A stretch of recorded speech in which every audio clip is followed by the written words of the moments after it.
Para o ímpar. Então, a gente tem como um transtorno de somatização mesmo, né? Tem até CID para essa doença. Então, a somatização é quando você tem algum distúrbio emocional e isso se transporta de alguma forma para sua parte física, tá? Então, você passa a apresentar alguns sintomas em decorrência dessa desordem emocional.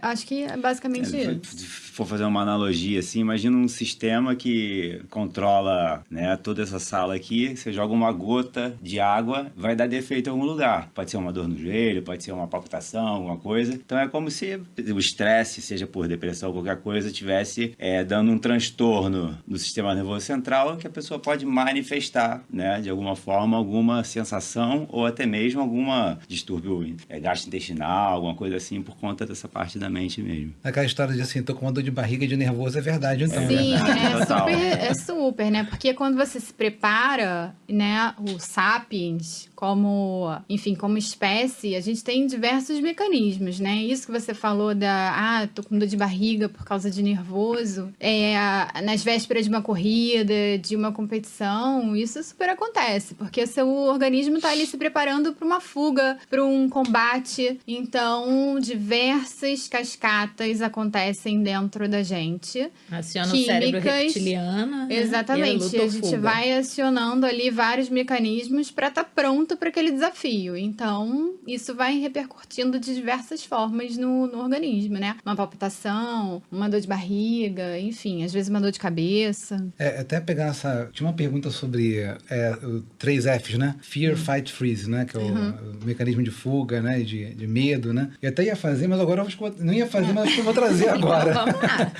O que você falou é interessante, né? O Homo sapiens, quando a gente evoluiu de Homo erectus para Homo sapiens, a gente acabou não tendo tanta necessidade mais de ficar habilitando esse mecanismo toda hora, né? Assim, eu vou ficar nervoso por causa de uma corrida, né? A gente ficava nervoso porque a gente corria de um bicho, né? A gente tinha que sobreviver. E a gente fica jogando uma carga hormonal, vocês me corrigem se eu falando alguma besteira, tá? Eu não sou médico, sou psicoterapeuta.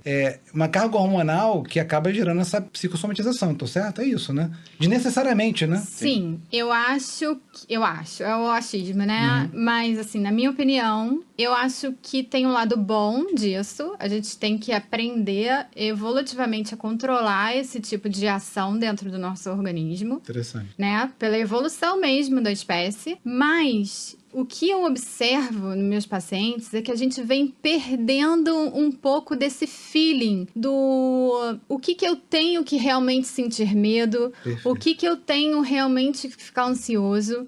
O que vale a pena, assim, entre aspas, o que é o risco, né? O que é perigo de fato, exatamente, né? eu consegui desencadear essa cascata para ficar alerta, porque a gente perdeu um pouco nessa evolução esse mecanismo de estar alerta, né? Para tudo, assim, para o dia a dia, para as doenças, né, que vão aparecendo, né, amor? Sim. Não Aqui é só, gente, complemente, mas pode discordar também, tá? As pessoas elas correndo atrás da vida hoje em dia é como se elas estivessem correndo do tigre, do leão, predador, né? Full time o tempo todo. E aí vivem no sempre modo automático de sobrevivência. ansiosas, seja com a esposa ou com o marido, com o chefe no trabalho. Então o tempo todo é só cheio de obrigação. E aí na clínica, né? Só pra dar acho que ele falou, né? Aquela cardiologista. Sim, falei no início. Eu tô rindo. E aí, assim, nessa questão da clínica, né? Acontece, até você relatou outro dia desse, né? Pessoa que chega lá com um zumbido no ouvido. Eu tô com um zumbido no ouvido aqui, doutor. Você vai lá, faz os exames, né? Faz toda a avaliação. Sim. Você, cara, sua vida tá normal, não tem nada acontecendo aqui, né? E aí a mesma coisa, né, Gabi, né? Falou, a pessoa chega lá com arritmia, vou infartar. Não, seu coração está um pouquinho mais acelerado, mas ele está super bem. Isso tem acontecido mais? É uma viagem nossa, assim, de que isso tem acontecido mais? E a pergunta é, por que vocês acham que isso está acontecendo mais? Talvez por causa da última pergunta que eu fiz, né? Tem uma relação. Então, se sabe que por conta da pandemia, a queixa de zumbido aumentou assustadoramente. E não é conta do coronavírus, e sim para as pessoas ficarem em casa, depressão, sei lá, enfim. Mas o zumbido, ele é muito associado a problemas, né? Pessoas com depressão, com estresse. Outro dia teve uma aula que o pessoal foi discutindo, aí um otorrino que faz muita essa área de zumbido, ele falou que tem lá na Inglaterra tem, se não me engano, em Londres, tem uma sala que era totalmente vedada.